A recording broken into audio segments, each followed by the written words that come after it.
conforme você vai trilhando seu caminho, você vai desenvolvendo escudos e essas espadas não penetram mais. Eu não vou dizer que ainda meus demônios internos não tentam me derrubar, mas eles não conseguem mais. E eles vão perdendo força. E cada vez mais, ao invés desses demônios, vem lugares de luz mesmo, de tipo, achar maneiro o que eu tô fazendo.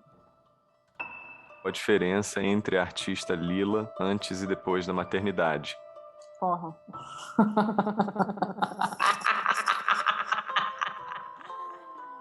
Ai. Eu tô amando esse programa sobre mim. Sabe o que tem nesse programa? O quê? Ser o artista conversando com a minha artista. Galera vai ficar como? Bolada. Essa é a Lila, artista, cantora, compositora, que com seu primeiro EP foi indicada à categoria Revelação pelo Prêmio Multishow, escolhida como uma das apostas do ano pelo Spotify. Já cantou em festivais como Koala e Rider Weekends e foi eleita como a primeira musa do Carnaval de Rua do Rio de Janeiro, no ano em que nos conhecemos e começamos a namorar em 2012. Eu sou Pedro Garcia de Moura e esse é Emoção Criativa, um podcast sobre criatividade. Mas não da criatividade que vem de fórmulas, tendências ou de referências, e sim daquela que surge de dentro da gente, da expressão verdadeira das nossas emoções e da nossa individualidade, da expressão artística e criativa como um meio de revelar e nos conectar com a nossa essência. Para quem quiser mergulhar nesse processo de autoconhecimento através da criatividade, o livro Emoção Criativa está disponível nas principais livrarias virtuais. Você encontra todas as informações sobre ele e os links de cada episódio do podcast no site emoçãocreativa.com. Eu poderia dizer, talvez sem equívoco, que uma das pessoas que eu mais conheço na vida é a Lila. São 10 anos, com um filho e vários projetos artísticos juntos nessa década. Mas depois da entrevista com a Ana Alexandrino no episódio 2, eu percebi que essa ritualização do programa acaba revelando uma perspectiva sobre a pessoa que eu ainda não tinha me dado conta. Uma compreensão do processo criativo como reflexo da essência de cada um.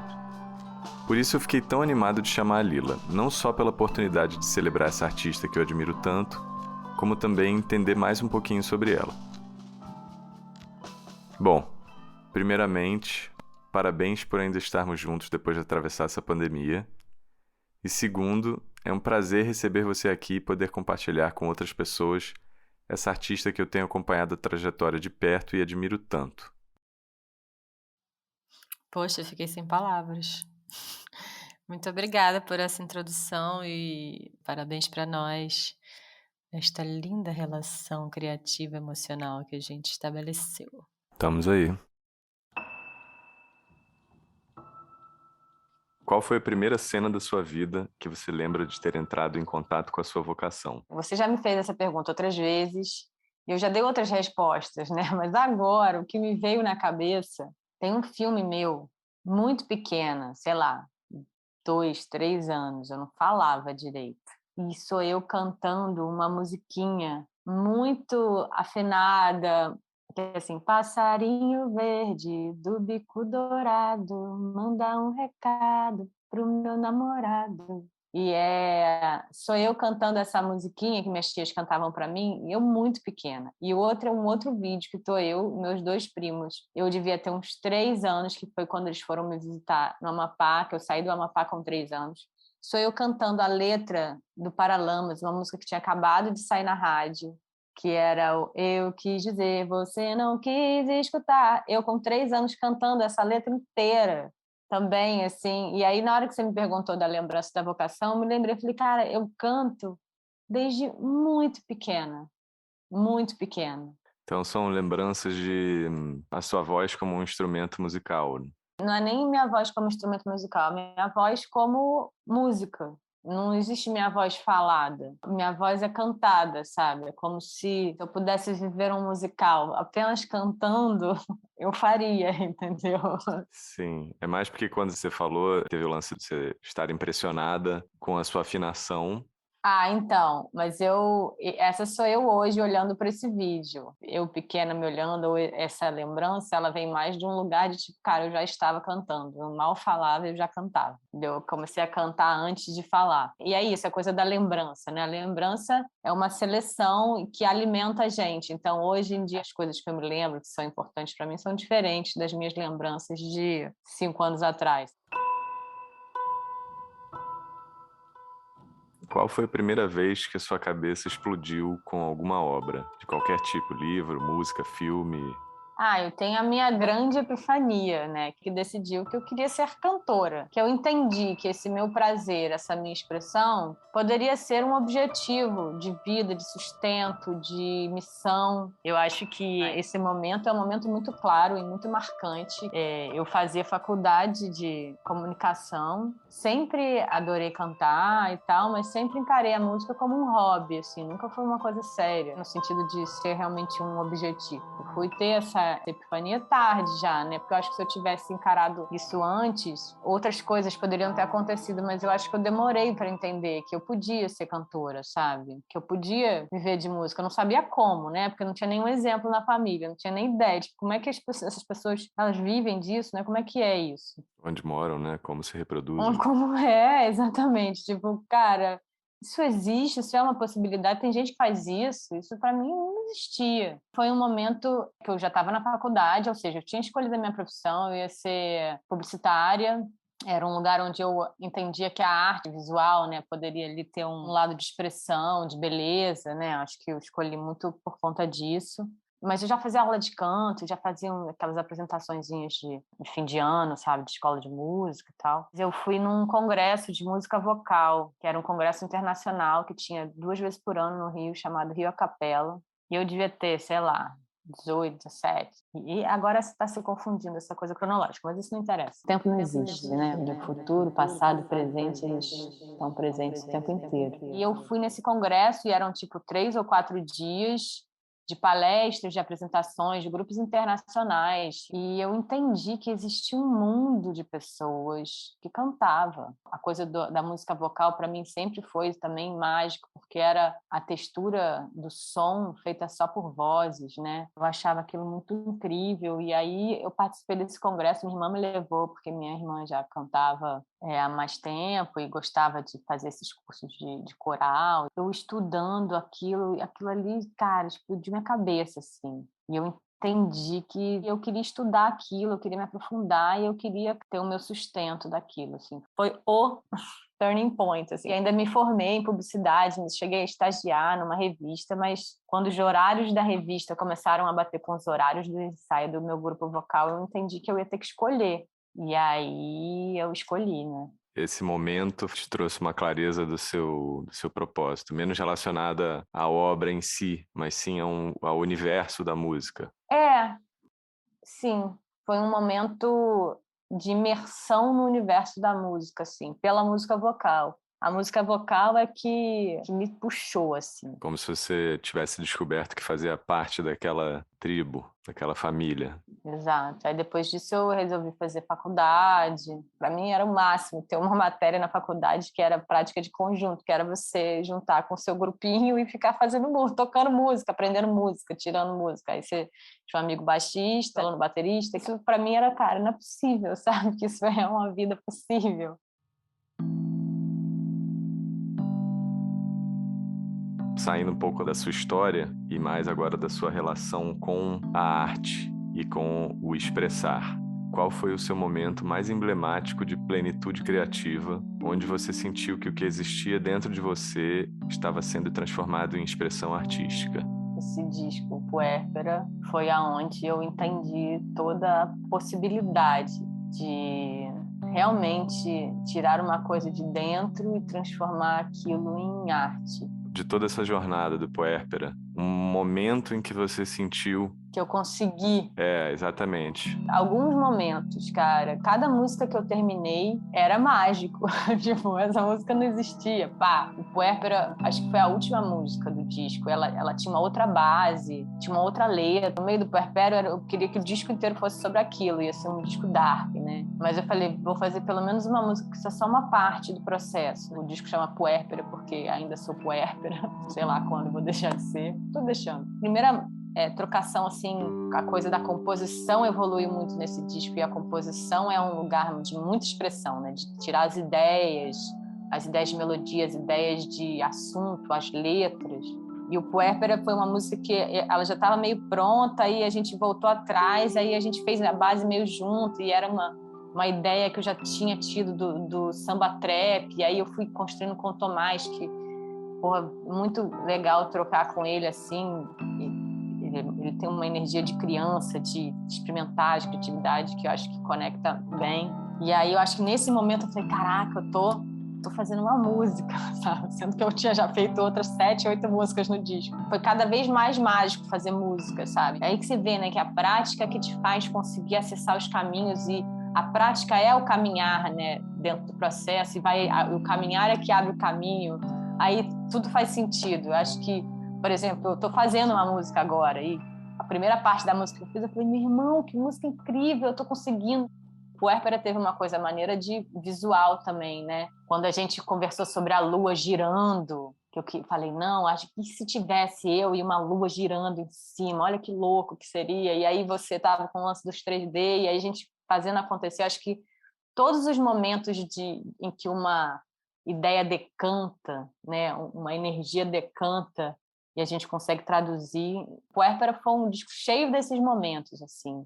E por isso que eu acho que eu cresci tanto. E eu acho que a pandemia, da gente estar isolado também, foi quase uma residência artística, que no final do processo ela foi ficando mais intensa, né? Cada obra terminada gera esse encantamento de falar, caraca, eu sou compositora. Tô doida para chegar no lugar de onde eu tiver um palco e falar, caraca, eu sou cantora também, que tem tanto tempo, né?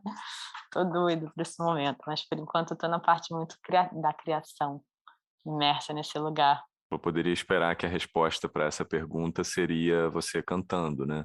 Eu também, mas é que tem tanto tempo que eu não subo num palco que realmente tô longe disso, assim.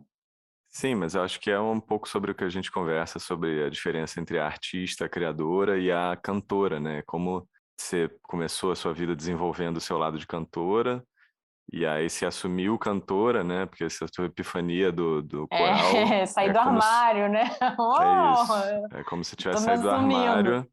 E aí acho que esse período sem palco você se debruçou nessa criadora, né? Eu achei muito interessante também que você citou 3 etapas. Quando você termina uma obra, né, que é o pós, e aí quando vem a contemplação, você citou o trabalho com Tomás Troia, um dos produtores do disco, que era o durante, quando vocês estavam metendo a mão na massa, na música, e você Uhum. citou o processo comigo da Lua, que é o pré, que é quando a ideia surge. E aí, até voltando a uma pergunta que eu não sei se vai acabar entrando na edição, que uma das várias tentativas que a gente fez para gravar esse podcast, a primeira vez da pergunta da vocação, você falou sobre essa questão de reger, né? Sim. De estar conectada com todo o processo. Então, eu acho Uhum. que volta nessa tua resposta da plenitude criativa, ou pelo menos na tua expressão, de ter essa conexão com toda a jornada, né? Então, fazendo até um paralelo com maternidade, literalmente, é da gestação, é do parto, é de cuidar da criança. Então, eu reconheço uma relação muito maternal com o processo criativo. Olha.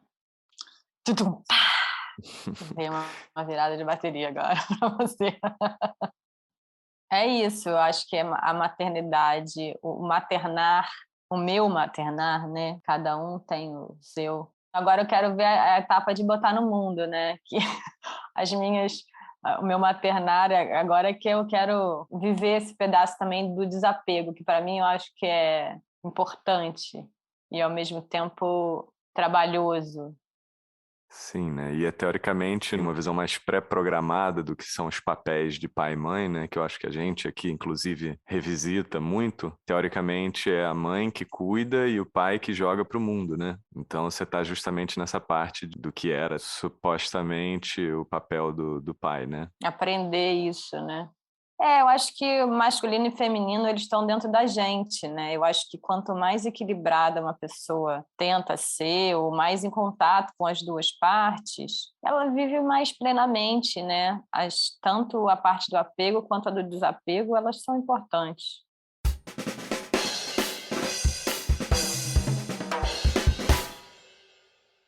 Qual foi a pior coisa que você já ouviu de alguém ao longo da sua trajetória que quase poderia ter feito você seguir outro caminho? Pô, Aquela pessoa ali que, no momento de fraqueza, ela falou alguma coisa que quase bicho. te Eu acho derrubou. que a minha maior algoz sou eu mesma, cara. É óbvio que sempre tem. Eu tô aqui com dificuldade de pensar nessa Não, mas resposta. pode ser você, assim, um momento em que Não, mas você. foi uma resposta para te desviar. Não, mas responde como se fosse da sua Não, eu algoz. acho. O que que a sua algoz te fala? Não, o que eu acho é que a minha algoz, ela tá aqui toda vez que alguém faz alguma crítica ou lança algum olhar, ou eu tenho alguns algozes e eu acho que todos eles são homens. Eu não quero dar nomes. Mas são sempre pessoas que estão muito perto do processo, pessoas próximas. Eu acho que. Mas tem pessoas que não são próximas também. Eu acho que os algozes do mercado, às vezes, os algozes internos. Eu tenho muitos algozes. O que que a sua algoz interna te fala? Ah, que eu não sou isso, que eu não sou boa. Principalmente que eu não sou boa, porque eu quero ser boa nisso que eu faço, eu quero fazer diferença. E, tipo, hoje eu gosto tanto do trabalho que eu fiz, que por mais que a minha algoz fale, aquela música ali não tá convencendo não, que te desacredite ou que fale que a música não é boa, tem algumas coisas nesse disco, nesse meu último trabalho, que eu acho tão boas que, cara, nem essa algoz consegue me atingir, sabe? É uma coisa de confiança, de gostar mesmo, porque eu acho que quando você tá começando a compor, até cantar, é porque eu canto desde muito cedo, né? Então o lugar do canto é um pouco mais, mas até no canto, né? Tem muitos algozes. Mas é o lance da. Eu sou cercada de facões na minha direção. Conforme você vai trilhando seu caminho, você vai desenvolvendo escudos e essas espadas não penetram mais. Eu não vou dizer que ainda meus demônios internos não tentam me derrubar, mas eles não conseguem mais.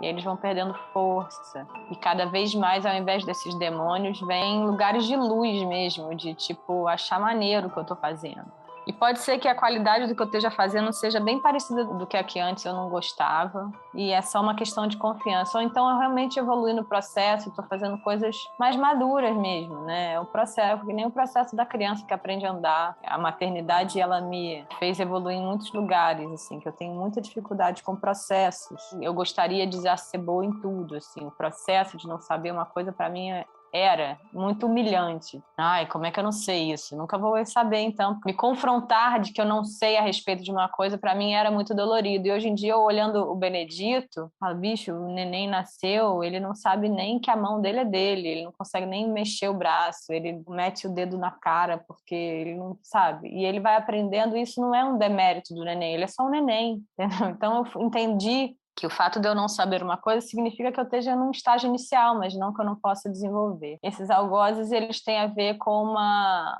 ignorância a respeito de processo e de respeitar os seus processos, seu tempo, sua história. E aí, hoje em dia que eu entendo melhor isso, eles têm menos força, né? Os internos. Os externos continuam tendo força. Mas aí é o próximo capítulo da minha jornada. É como se você, nesse aprender a ser mãe, né, o maternar, como você falou, você tivesse, ao mesmo tempo, também conseguindo ter essa compaixão pelo seu processo de aprendizado, né? Você falou que eu tenho essa relação materna com a minha obra, aí eu tô aprendendo a ser mãe da minha obra também, né? E da sua artista, né? Sim.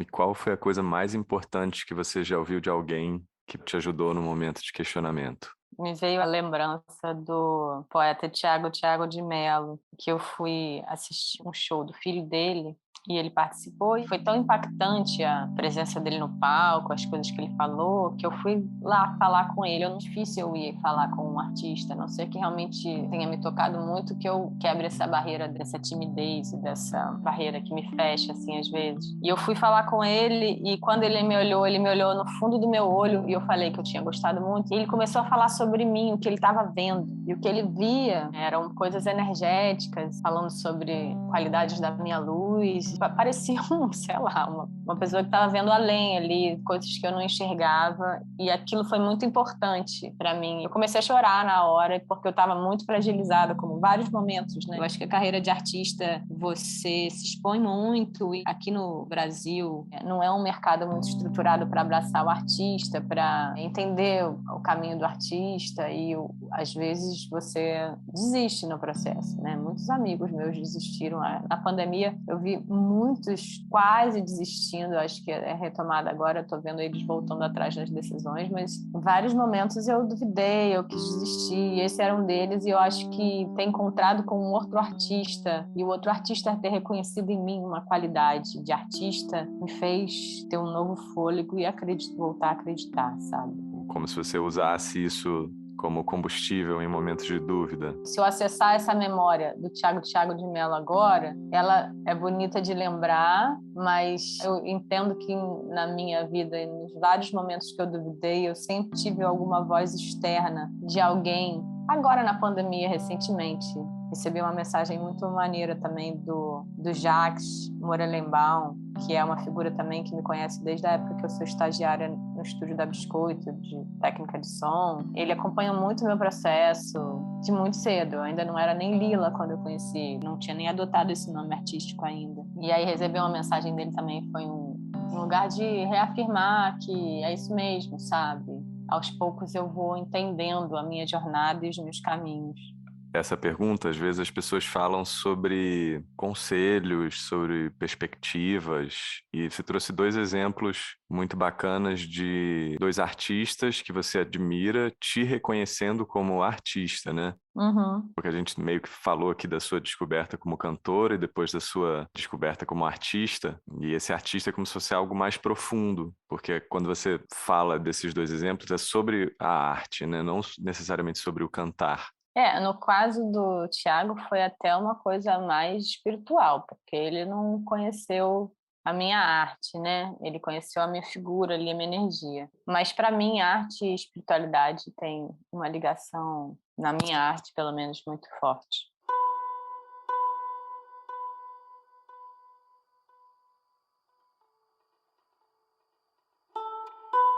Que conselho você daria para quando você estivesse começando, não em termos de carreira, mas em termos de busca expressiva? Ou seja, o que você aprendeu ao longo dos anos sobre como acessar criativamente esse seu material interno? Primeira coisa que eu falaria para mim, jovem, é errar, desafinar, faz parte. O processo tem que ser divertido. Para mim, o processo sempre foi uma coisa difícil porque tinha que ser perfeito, eu já tinha que nascer sabendo, sabe? O erro era uma faca. Esse seria o primeiro conselho, tipo, o erro é seu amigo. Ele te fala mais sobre você. Ele te expõe num lugar interessante. Presta atenção. Aonde está a rachadura é por onde vai sair a luz. Então, não tem, a rachadura não é o problema. Ela é parte, ela é até a resposta, a solução. Você só chega num lugar passando pelo caminho, e o caminho vai ter de tudo, sabe? Não ter medo de expor o erro, se levar menos a sério. O erro é amigo do artista, ele não tem medo do erro. O erro é parte da arte, o erro é parte do processo. Então, se um artista tem medo do erro, ele não vai tentar. Qual a diferença entre a artista Lila antes e depois da maternidade? Porra. Ai. Cara, agora temos uma artista Lila, né? Antes era um neném, era o bebê, que ainda não sabia onde é que ficava a mão. Essa consciência, eu não sei quando que isso aparece na criança, entre os 2 anos, assim, dessa consciência de indivíduo. Você tem a neném Lila, que ainda tá ali, tipo, meio sem entender nada. E eu acho que o puérpera e o processo do disco é um processo de muito amadurecimento. O EP Lila, ele é um nascimento daquela artista, como um neném mesmo. Você já viu muito da personalidade ali, mas a coisa não está muito clara, não está muito madura. É um esboço, né? É um projeto. Aí eu lancei um single e fui amadurecendo, mas o disco, a coisa da construção da narrativa, da imersão, eu acho que é o que faz um amadurecimento muito grande. A Lila, depois de puérpera, eu acho que é a artista que já é um ser íntegro, pleno, que já anda com suas próprias pernas e já tem mais autonomia. Então, quantos anos tem a Lila agora? Na idade humana? Fazendo um paralelo com essa evolução humana que você está falando. Cara, difícil. Deixa eu pensar. Porque não é... Eu sinto um amadurecimento mesmo. Agora é difícil falar daqui a 2 discos, um disco, eu vou olhar para essa Lila de agora e vou achar ela um bebê. Tudo mas, bem, sei mas lá, uma agora Lila, a sua sensação, qual minha é? sensação, eu acho que é uma mulher de 29 anos. Nossa, ela deu um salto de neném para 29. Mas teve coisas no meio, né? É porque o processo de disco é um fechamento e um início de ciclos. Eu acho que os ciclos, eles são... Teve o processo do Lila Canta Carnaval, que foi um processo muito importante também. Teve... Mas fala, qual que é a sua impressão? Não, Você achou eu que ia eu ia falar lançar que... aos 15? Não, na verdade eu considero que a Eu não sei para evolução onde eu vou. artística, ela continua, existe a possibilidade de continuar até o fim da vida. Na Sim, verdade é o que eu quero para mim. E aí, nesse sim. sentido, assim, bem olhando as coisas em longo prazo, eu achei que você ia falar uns 5 anos. Não, mas não.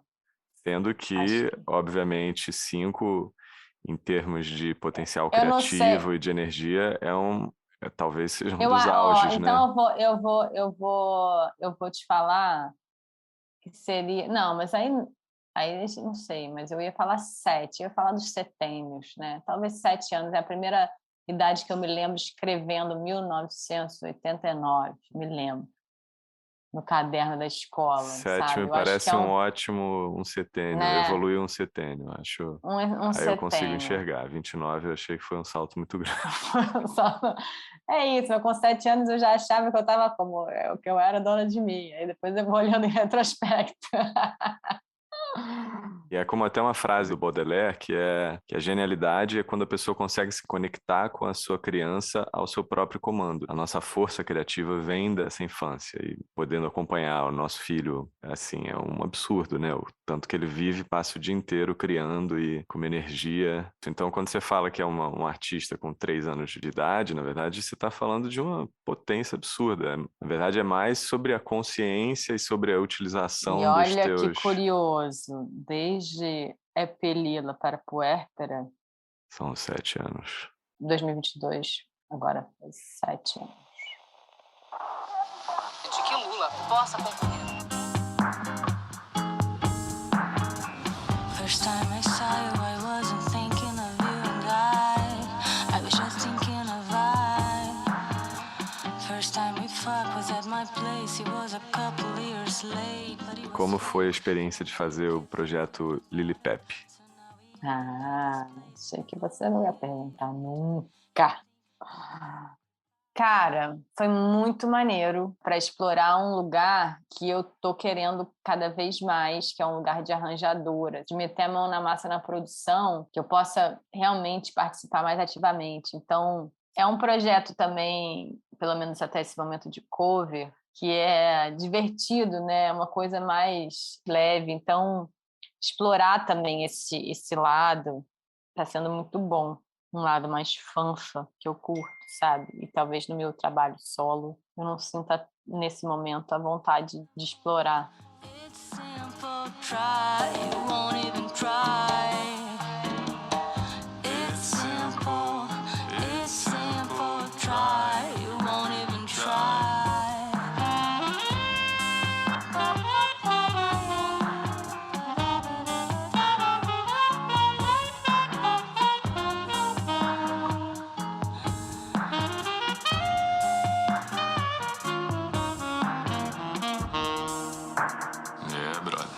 saber quando é hora de desistir é que é complicado. Projetos paralelos são muito bons para isso, né? Que você não precisa relegar partes suas que são importantes, mas que não necessariamente combinam com um determinado projeto. Pelo que você contou aí da tua relação com gostar de estar envolvida em todas as partes do processo e de ter tido uma carreira solo e onde, na verdade, as suas parcerias eram pessoas que estavam contribuindo para a sua arte, eu queria entender no projeto do Lili Pepe como é que foi ter essa parceria mais horizontal. Dividir decisões, né?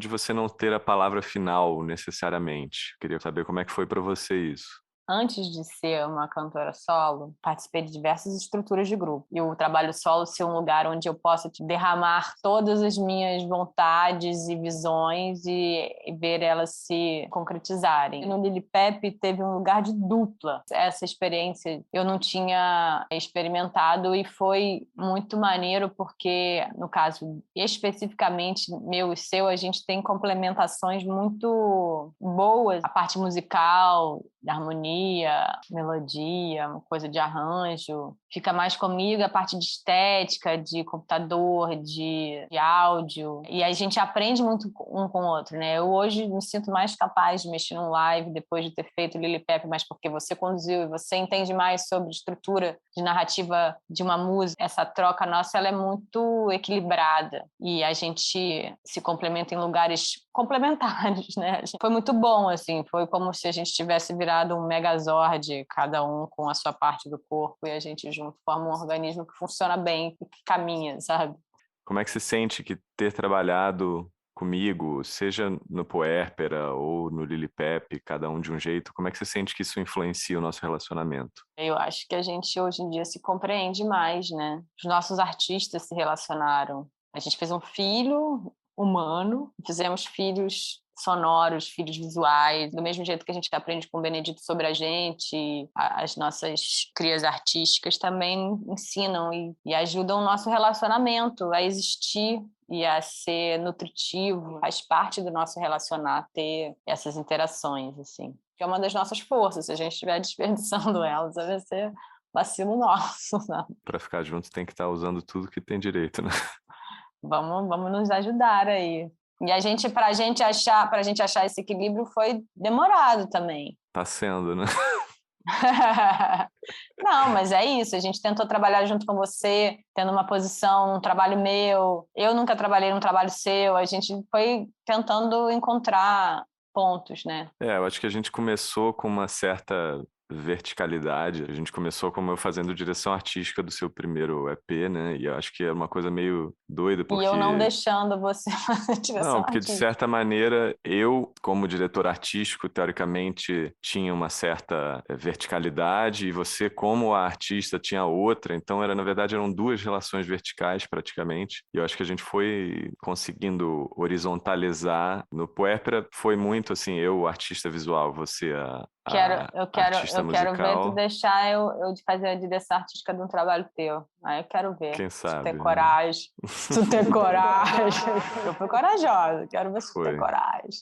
Um projeto artístico é um lugar de muito autoconhecimento, né? Então, quando a gente está ali embrenhado no processo artístico do outro, é uma oportunidade, assim, muito profunda de conhecimento do outro. E eu sinto que hoje em dia, no nosso nível de maturidade de relacionamento, grande parte da minha compreensão que eu tenho de mim mesmo, que vem a partir da arte, que eu acho que isso é uma característica minha de utilizar a arte como ferramenta de investigação e de autoconhecimento, eu acho que a gente conseguiu utilizar aqui dentro. Enfim, acho que é uma coisa que a gente até conversa entre a gente, porque tem casais com diferentes níveis de diferenças, né? Que eu enxergo a gente como muitas diferenças, assim, estruturais, mas com potencial riqueza proporcionais a essas diferenças. Só Acho que que sim. A vista é bonita lá de cima, mas a gente tem que escalar.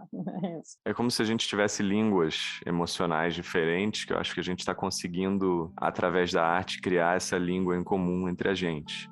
Uhum. E terminou hoje mais um programa de terapia de casal. Mas eu acho que quando eu quis chamar você, eu acho que foi justamente... Eu, na verdade, tudo que eu faço, quase tudo, tem como um objetivo secreto A sua própria evolução. Não, isso é um objetivo explícito. Eu acho que o objetivo secreto é coisas que eu gostaria de ter ouvido ao longo da minha vida que me ajudariam a enfrentar os meus problemas. Essa oportunidade de entender como que a gente conversar sobre isso de uma maneira conectada à expressão. Não sei, talvez a gente pudesse... Talvez esse programa de hoje seria o conselho que eu daria para o meu eu que acabou de te conhecer, de certa maneira. E eu acho Volta no tempo. Tipo Quer dizer, isso. o tempo tá aí, né? O tempo tá aí, né? Não existe. Mostra aí esse programa pra ele. É isso. Então, Pedro de 2012, esse programa é pra você. Você pode ouvir o último disco da Lila, Puérpera, em todas as plataformas de streaming e assistir a experiência audiovisual que a gente fez juntos e que acompanha o disco no site puerpera.art. Você também pode ouvir o novo single do nosso projeto Lily Pep, a versão em inglês da música Ela é do Tipo, que o Kevin e o Chris gravou com o Drake. Você acabou de ouvir Emoção Criativa.